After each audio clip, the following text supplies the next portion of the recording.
have the great privilege of visiting with Jo Motion, the owner of the Middleburg Tack Exchange and long-time resident of Middleburg and lifelong horsewoman. Let's talk about winning. Everybody likes to do that. Yes.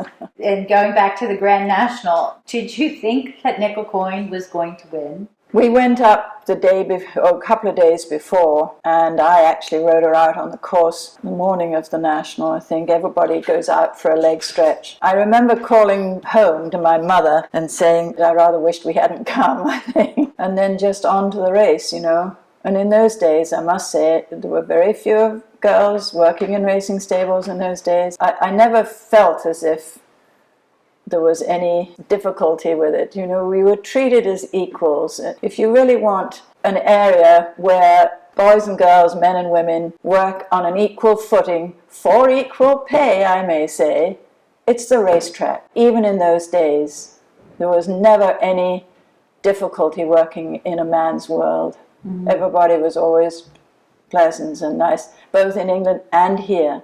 At the racetrack. I was one of the first girls at Belmont Park. And were you working with Jack O'Donoghue, yes. And he had the Queen Mother's horses after I was there, actually. He was a very good horseman, Jack O'Donoghue. He had some good winners. What was his reaction to Nickel Coin winning? Just the same as everybody else. You go with the idea of winning, but you don't think you can.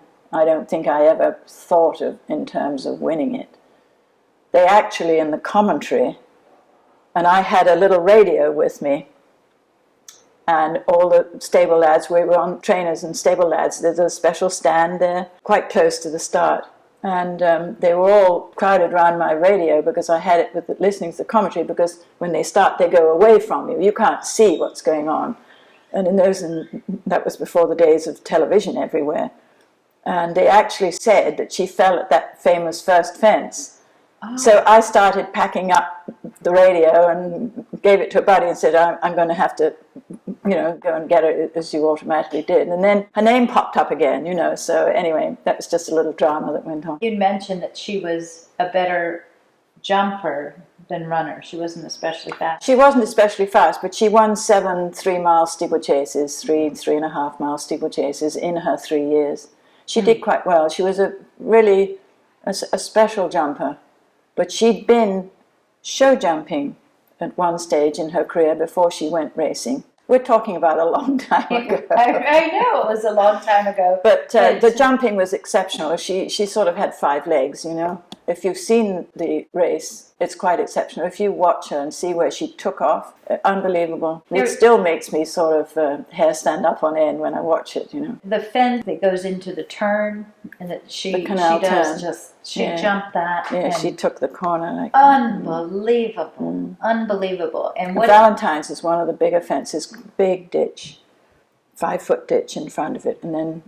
No, I don't know if the ditch wasn't 5 foot, but the fence was 5 foot, and the chair, of course, was the biggest fence on the course. How big? That's right in front of the stands. Well, that was 5 foot something, and now I don't know what it is now. The course is just not what it was at all. No, they've had to modify it hugely just to keep people happy. You know, who thought that it was cruel or something or other. As I say, you cannot make a horse jump a fence if he doesn't want to.